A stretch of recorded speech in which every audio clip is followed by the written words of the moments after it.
হেই, তোমাদের সবাইকে দ্য পলিটিগুরুর ফ্যামিলিতে আবারও স্বাগত জানাচ্ছি। আজকে আমরা উচ্চ মাধ্যমিক রাষ্ট্রবিজ্ঞান এবিটিএ টেস্ট পেপার সলভ করব এবং আজকের পৃষ্ঠা থাকছে এসি 301। ওকে, তো চলো শুরু করা যাক। আর হ্যাঁ, শুরু করার আগে বলে রাখি, এখনো পর্যন্ত দ্য পলিটিগুরুর ফ্যামিলিতে যুক্ত না হয়ে থাকলে সাবস্ক্রাইব করে যুক্ত হয়ে যাও। তো চলো শুরু করা যাক। প্রথম প্রশ্ন কি রয়েছে? প্রথম প্রশ্ন রয়েছে, ঠান্ডা লড়াই শব্দটি প্রথম ব্যবহার করেন কে করেছিল? অপশন এ বার্নার্ড বারুচ, তাই না? নেক্সট কোশ্চেন, মার্শাল পরিকল্পনা কার্যকর হয় কবে হয়েছিল? 1947-এ। নেক্সট, ওয়ারশ চুক্তি গঠিত হয় কার উদ্যোগে? কার উদ্যোগে হয়েছিল?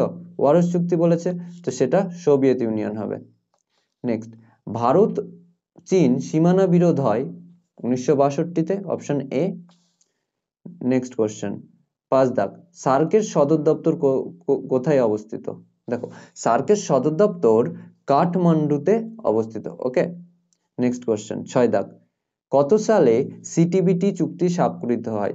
Comprehensive test ban treaty. Okay, তো 1996 সালে, অপশন সি। ওকে, নেক্সট কোশ্চেনে যাওয়া যাক। নেক্সট কোশ্চেন কি থাকছে? সম্মিলিত জাতিপুঞ্জ প্রতিষ্ঠিত হয় 1945-এ, তাই তো? ক তারিখে? 24শে অক্টোবর, তাই তো? নেক্সট, জাতিপুঞ্জের সনদে ধারার সংখ্যা কত? সনদের ধারা বলেছে 111টি, তাই না? Option B. নেক্সট, নিরাপত্তা পরিষদের স্থায়ী সদস্য সংখ্যা? স্থায়ী সদস্য 5 জন, 5টি রাষ্ট্র, আর বাকি 10 জন অস্থায়ী, মোট 15 জন, তাই না? নেক্সট কোশ্চেন, সাধারণ সভার বর্তমান সদস্য সংখ্যা? সাধারণ সভার বর্তমান সদস্য 193। ওকে, নেক্সট, মার্কিন যুক্তরাষ্ট্রের আইনসভার নিম্ন কক্ষের নাম কি? কি হবে? জনপ্রতিনিধি সভা। ওকে, আচ্ছা, মার্কিন যুক্তরাষ্ট্রের উচ্চ কক্ষের নাম কি বলতো? কমেন্ট করে জানাও। ওকে, নেক্সট, 12 দাগ, পার্লামেন্ট একটি কিরণ্যক মাত্র, একথা কে বলেছেন? দেখো, একথা বলেছিলেন মুসোলিনি। দেখো, এই কোশ্চেনটা এইভাবেও আসতে পারে যে পার্লামেন্ট হচ্ছে খেলার বিষয়, কথাটি কে বলেছেন? ওকে, নেক্সট কোশ্চেন, 13 দাগ, আইনসভার উচ্চকক্ষ সর্বোচ্চ আপিল আদালত হিসেবে কাজ করে কোথায়? ব্রিটেনে। ওকে, নেক্সট, এক কক্ষবাদের সমর্থক? আমরা সবাই জানি ল্যাস্কি, আমাদের ল্যাস্কি সাহেব, তাই না? নেক্সট কোশ্চেন, নেক্সট কোশ্চেন কি থাকছে? 15 দাগ, একক পরিচালকের একটি উদাহরণ? মার্কিন যুক্তরাষ্ট্রের রাষ্ট্রপতি, তাই না? নেক্সট, মার্কিন যুক্তরাষ্ট্রের আইনসভাকে বলা হয় কি? পার্লামেন্ট, তাই না? একদম নয়, মার্কিন যুক্তরাষ্ট্রের আইনসভাকে বলা হয় কংগ্রেস, মার্কিন কংগ্রেস। ওকে, নেক্সট, প্রকৃত শাসক হলো ভারতের প্রধানমন্ত্রী, তাই না? Option C. নেক্সট, ভারতের কেন্দ্রীয় মন্ত্রিসভার সদস্যরা নিযুক্ত হন ড্যাশের দ্বারা, কার দ্বারা? কি কি রয়েছে? রাষ্ট্রপতি, প্রধানমন্ত্রী, স্পিকার, মুখ্যমন্ত্রী, রাষ্ট্রপতি হবে, তাই না? নেক্সট, রাজ্যসভার সদস্যদের মেয়াদ হলো? দেখো, রাজ্যসভার সদস্যদের মেয়াদ হচ্ছে 6 বছর। নেক্সট, 20 দাগ, ভারতের অর্থ বিষয়ক ক্ষেত্রে কার প্রাধান্য প্রতিষ্ঠিত হয়েছে? দেখো, অর্থ বিষয়ক ক্ষেত্রে লোকসভার প্রাধান্য প্রতিষ্ঠিত হয়েছে। ওকে, নেক্সট, ভারতের ত্রিস্তর বিশিষ্ট পঞ্চায়েত আইন পাশ হয় কবে? 1973-এ। ওকে, নেক্সট, পশ্চিমবঙ্গের ন্যায় পঞ্চায়েত প্রতিষ্ঠা হয়? এখনো পর্যন্ত হয়নি, তাই তো? তো অপশন ডি। নেক্সট, কলকাতা পৌর নিগম আইন প্রণীত হয়েছিল 1980-তে, অপশন এ। তো কলকাতা পৌর নিগম আইন প্রণীত হয় 1980 সালে। নেক্সট, ছোট শহরগুলির স্বায়ত্তশাসন পরিচালিত হয় পৌরসভার দ্বারা, অপশন বি, তাই না? এবার আমরা 2 দাগে যেতে পারি। আর হ্যাঁ, 2 দাগ শুরু করার আগে বলে রাখি, এখনো পর্যন্ত দ্য পলিটিগুরুর ফ্যামিলিতে যুক্ত না হয়ে থাকলে সাবস্ক্রাইব করে যুক্ত হয়ে যাও। তো চলো, 1 দাগ, 2 এর 1 কি রয়েছে? যে কোন সম্মেলনকে ঠান্ডা লড়াইয়ের সূত্রপাত হিসেবে চিহ্নিত করা হয়?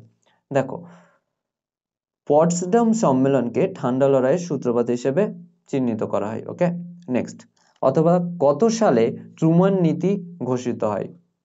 কত সালে? দেখো, 1947 সালের 12ই মার্চ মার্কিন রাষ্ট্রপতি হ্যারি ট্রুম্যান ট্রুম্যান নীতি ঘোষণা করেছিল। ওকে, নেক্সট, 2 দাগ, সিয়াটো কথার পূর্ণরূপ কি? দেখো, সিয়াটো কথার পূর্ণরূপ হচ্ছে south east Asia treaty organization. আবার রিপিট করি আমরা, south east Asia treaty organization. ওকে, নেক্সট 3 দাগ, কিউবার সংকট কবে দেখা দেয়? দেখো, কিউবার সংকট দেখা দেয় 1962 সালে। ঠিক আছে। নেক্সট 4 দাগ, ভারতের পররাষ্ট্র নীতির যে কোনো একটি বৈশিষ্ট্য লেখো। দেখো, পররাষ্ট্রনীতির বৈশিষ্ট্য বলেছে, তো আমরা লিখতে পারি যে ভারতের পররাষ্ট্রনীতির বৈশিষ্ট্য হচ্ছে পঞ্চশীল নীতির অনুসরণ। ওকে, এবার অথবা দাগ, কটি সদস্য রাষ্ট্র নিয়ে সার্ক গঠিত হয়েছিল?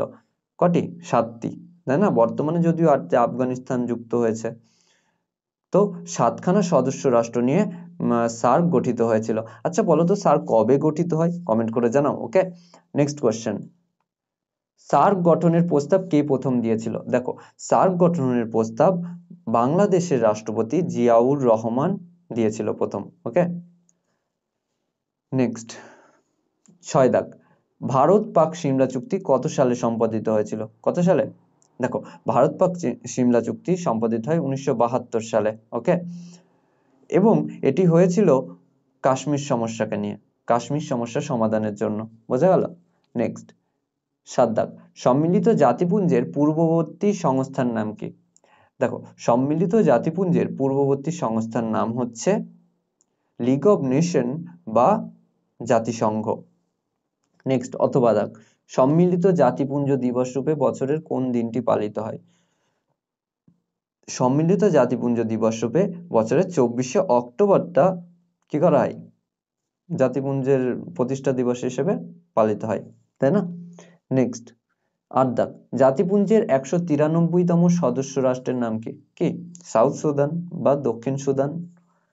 নেক্সট কোশ্চেনে যেতে পারি, অথবা দাগ, সাধারণ সভায় প্রতিটি সদস্য রাষ্ট্র কতজন প্রতিনিধি পাঠাতে পারেন? দেখো, সাধারণ সভায় প্রতিটা সদস্য রাষ্ট্র 5 জন করে মানে প্রতিনিধি পাঠাতে পারে। ওকে, কিন্তু ভোট দিতে পারে মাত্র একজন। ওকে, মনে রাখবে কথাটা। এবার 9 দাগ, সম্মিলিত জাতিপুঞ্জের অর্থনৈতিক এবং সামাজিক পরিষদের মোট সদস্য সংখ্যা কত? 54টি রাষ্ট্র, তাই না? 54, 54টি। এবার অথবা দাগ, আন্তর্জাতিক বিচারালয় কোথায় অবস্থিত? দেখো, আন্তর্জাতিক বিচারালয় অবস্থিত নেদারল্যান্ডের হেগ শহরে। ওকে, নেক্সট 10 দাগ, আন্তর্জাতিক আদালতের বিচারপতির সংখ্যা কতজন? খুব সহজ, মাত্র 15 জন, তাই না? নেক্সট 10 গেল। এবার আসছে 11, ব্রিটেনের আইনসভার উচ্চ কক্ষের নাম কি? কি? দেখো, ব্রিটেনের আইনসভার উচ্চ কক্ষের নাম হচ্ছে লর্ড সভা। নিম্নকক্ষের নাম জানো? নিম্নকক্ষের নাম হচ্ছে কমন্স সভা। ওকে, নেক্সট কোশ্চেন, কি থাকছে? যে অথবা তাকে দ্বিকক্ষ বিশিষ্ট আইনসভার পক্ষে একটি যুক্তি দাও। অনেক যুক্তি রয়েছে। দেখো, এই আইনসভার মানে দ্বিকক্ষ বিশিষ্ট আইনসভা প্রতিষ্ঠিত হলে এই আইনসভায় সুচিন্তিত আইন প্রণয়ন করা সম্ভব হবে বা সম্ভব। ঠিক আছে, যদিও এর এক কক্ষ বিশিষ্ট আইনসভার পক্ষে যারা বলছেন তারা এগুলোর বিরোধিতা করেছেন। ওকে, চলো, তো আমরা এটা কি লিখবো, যে এই আইনসভা সুচিন্তিতভাবে আইন প্রণয়ন করতে সক্ষম হয়। ওকে, দ্বিকক্ষ বিশিষ্ট পক্ষে। নেক্সট 12 দাগ, ভারতের রাষ্ট্রের সাংবিধানিক প্রধানকে? সাংবিধানিক প্রধান রাষ্ট্রপতি। আচ্ছা, প্রকৃত প্রধানকে? প্রকৃত প্রধান হচ্ছে প্রধানমন্ত্রী, তাই না? নেক্সট অথবা দাগের, ভারতীয় সংবিধানের 356 নম্বর ধারায় কি বলা হয়েছে? কি বলা হয়েছে? দেখো, ভারতের সংবিধানের 356 ধারায় বলা হয়েছে যে অঙ্গরাজ্যের সাংবিধানিক অচলাবস্থা সংক্রান্ত ঘোষণায় রাজ্য আইনসভা স্থগিত থাকবে, মানে বন্ধ থাকবে। ওকে, এবং শাসন বিভাগীয় সকল ক্ষমতা আংশিক বা সম্পূর্ণভাবে রাষ্ট্রপতি গ্রহণ করবে। এটাই 356 নম্বর ধারায় বলা রয়েছে। ওকে, নেক্সট 13 দাগ, রাষ্ট্রপতি তার পদত্যাগ পত্র কার কাছে প্রেরণ করে? কার কাছে? উপরাষ্ট্রপতির কাছে। ঠিক আছে, নেক্সট কোশ্চেন, 1992 সালের কোন সংবিধান সংশোধনী আইন গ্রামীণ স্বায়ত্তশাসনের সঙ্গে জড়িত? 73তম, 1992 সালের 73তম সংবিধান সংশোধনী আইন গ্রামীণ স্বায়ত্তশাসনের সঙ্গে জড়িত। ওকে, নেক্সট স্বপরিষদ মেয়রের মোট সদস্য সংখ্যা কত? মোট সদস্য 12 জন, যার মধ্যে একজন মেয়র থাকে, একজন ডেপুটি মেয়র এবং বাকি 10 জন অনধিক সদস্য। ওকে, এবার আসছে পশ্চিমবঙ্গের পঞ্চায়েত ব্যবস্থার সর্বোচ্চ স্তর। সর্বোচ্চ স্তর বলেছে, তবে জেলা পরিষদ হবে। দেখো তিনটি স্তর রয়েছে। সর্বনিম্ন বা প্রথম স্তর হচ্ছে গ্রাম পঞ্চায়েত, দ্বিতীয় বা মধ্য স্তর কি হচ্ছে পঞ্চায়েত সমিতি, এবং সর্বোচ্চ বা তৃতীয় স্তর হচ্ছে জেলা পরিষদ, তাই না? নেক্সট কোশ্চেন 16 দাগ, বিচার বিভাগীয় সমীক্ষা বলতে কি বোঝো? দেখো বিচার বিভাগীয় সমীক্ষা বলেছে, তো আমরা বলতে পারি আইন বিভাগ প্রণীত কোনো আইন বা শাসন বিভাগ প্রণীত কোনো আদেশ যদি সংবিধান বিরোধী হয়, তাহলে সেই আইন বা আদেশকে অবৈধ বলে বাতিল করে দেওয়ার যে ক্ষমতা বিচার বিভাগ ভোগ করে থাকে, সেই ক্ষমতাকেই বিচার বিভাগীয় সমীক্ষা বলা হয়। ঠিক আছে, এবার 2 দাগও গেল, 3 দাগ করে নিচ্ছ।